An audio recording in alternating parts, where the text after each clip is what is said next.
Welcome back to Bombastic Nation and Ting and Ting and Ting. I'm Mr. Giant and I'm back with some more vibes for all you, man. Hope you all are doing great there, out there. Hope everything is going alright, man. With everything that's going on in the world right now, I'm hoping that everybody is somehow trying to enjoy their life, not stressing out too much. Life is too long to be miserable. So we're going into a new one here on the Heritage Minutes, and we're going to start off with Jenny Trout. You know what I mean? I don't know what this one is about, but and I never know what they're about, and that's why I'm watching them to learn. So, without keeping you guys waiting too long, let's YouTube and simmer. Send them home. Get rid of them. Gentlemen, please. And so, this organ, which I regret I cannot name, because of the presence of these members of the weaker sex, who, although they are married, could not possibly endure. Get them out. Patience, Jenny. Patience. Get them out! Dr. McFarland! Mrs. Trout. How dare you! In the medical school. Get them out! If you do not bring this classroom under control, I am going to repeat every word of this disgusting lecture to your charming wife. My friend Jenny Trout was not the only woman to face this kind of thing in medical school, but she would become the first woman licensed to practice medicine in Canada. This is what I don't understand. I don't understand this whole thing of not wanting women to have equal rights. You know what I mean? To have equal pay. I don't understand it, And I was raised by a single mom, which makes things harder because if she's making less than a male and she's taking care of the children, then they complain that the children is turning out wrong or they're not getting ahead because of the woman when they're stunting the woman's ability to take care of the children by paying her less than her male counterparts. It doesn't make any sense. You know what I mean? And what is the deal? Listen. If I'm married to somebody, I want them to be equal. They're bringing in equal money. We're doing equal stuff. That would definitely make for a stronger family unit. Because, if you're making equal money, and you don't have to worry about making ends meet and all of that, then you could spend as much time, you could organize time to spend with your kids because you're making enough money that you don't have to work extra and extra. Of course, taking into consideration what system you live under. But I don't understand. Okay, this is how I put it. This is how I see it. Especially in a marriage situation. A woman is grown. We all know that. That's a given. Why do I want sole responsibility for everything that's going on when I have another capable human being in the house that's able to share those responsibilities with me? That's able to make those decisions with me, major decisions. She's able to make it too. She's a capable human being. Instead of taking all the responsibility on myself because I'm a man.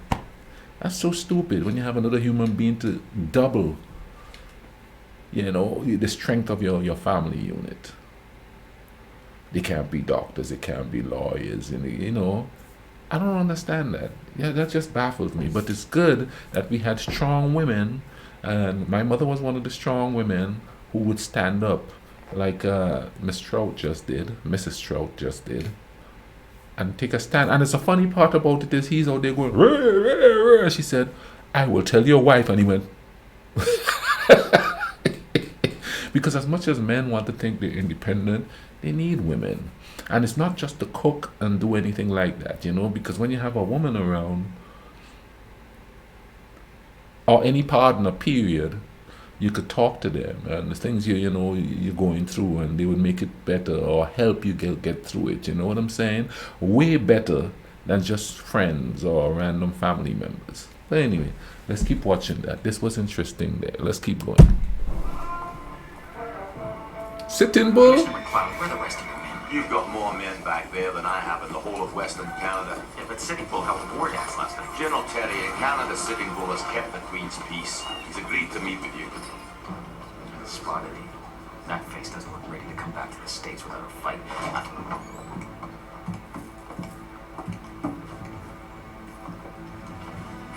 President Hayes says you will be received kindly.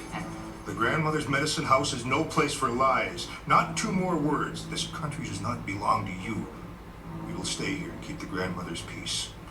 She will let us raise our children. We do not want lies. These men, Walsh, McLeod, are the first white men who never lied to us. I didn't know then that they'd be starved out of Canada and go back to the States. Walsh would resign over it, and Sitting Bull would be murdered. It's amazing, you know, how these indigenous people were treated all over. And you know, it happens all over the world, not just in this part of the place. And I mean, even in Europe, indigenous people who live in those areas were treated badly.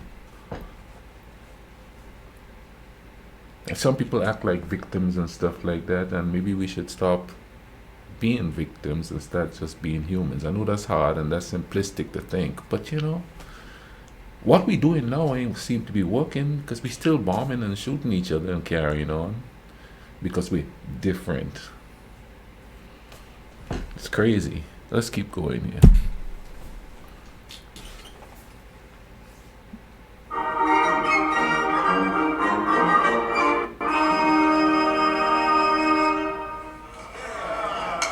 Messieurs, it's not over. You still have the last score to do, so please take it. We're now going to rehearse the crowning touch for the Saint Jean-Baptiste Day. This score has just been composed especially for the event, so please, gentlemen.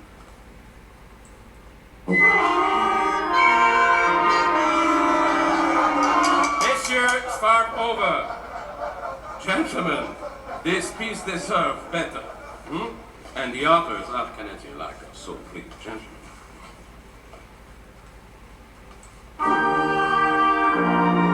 Oh, it's the national anthem. The Regimental Band of Les Voltigeurs. Bravo, gentlemen. They gave the first public performance of a new piece by Calix à la Vallée and Basil Rouchet in Quebec City on Saint Jean-Baptiste Day, 1880. Oh, Canada.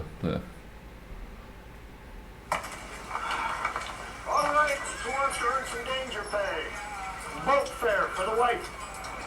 All you have to do is go down in the tunnel with the nitro, set the charge. My wife, you pay both? Okay, I do very good. You see.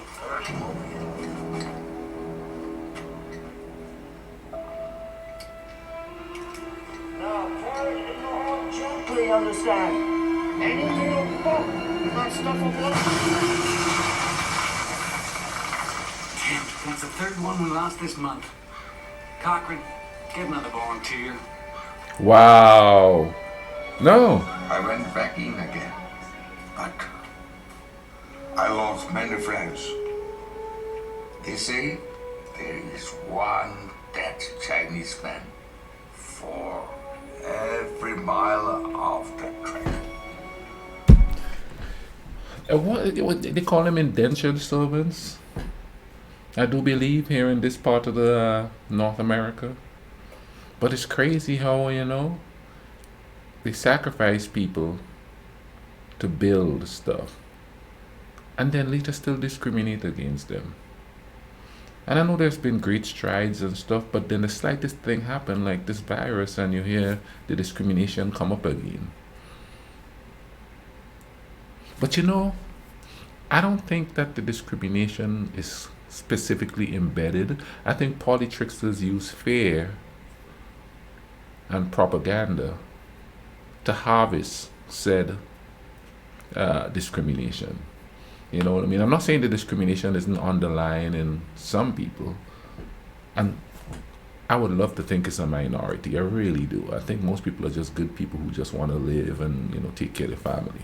But when certain things happen and people are scared, you have others coming and saying it's them and it's their fault. You know what I mean? And if the person is different, then, you know, you would tend to blame them for it, you know, because and I think it would happen if it was black people doing it to white people, or white people doing it to black people, or Asian people doing it, you know, we could mix it up and they could do it, because, you know, there's a healthy fear of white people in Africa, a healthy fear of white people in Asia, and you know, just all over the place, you know what I mean? And that's all mainly because of politics. Because how could you dislike a group of people if you haven't been around them, unless people tell you to dislike them?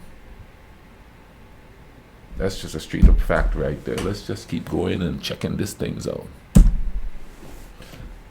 We're gonna do one more.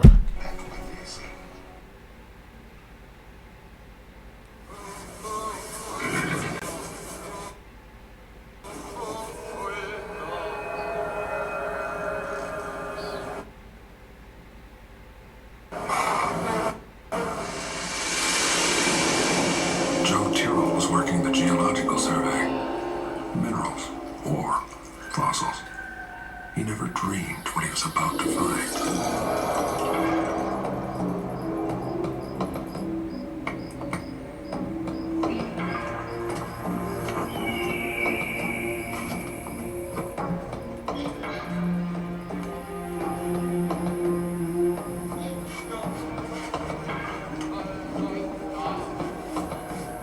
It's suspense. I never heard of this guy, so Blackfoot called him the grandfather of the buffalo.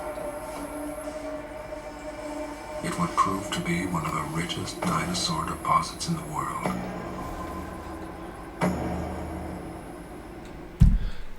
what? One of the richest deposit of dinosaurs in the world was in Canada. Did not know that. See, I'm learning something every time I watch these things, man, and I hope that those of you who haven't seen them, you are learning stuff, and those of you who have seen them are being reminded, because having a little remembrance of the things that your country has done is good for the soul. I'll leave a link in the description for this video. Hope you guys are taking care of each other, okay? Cool runnings.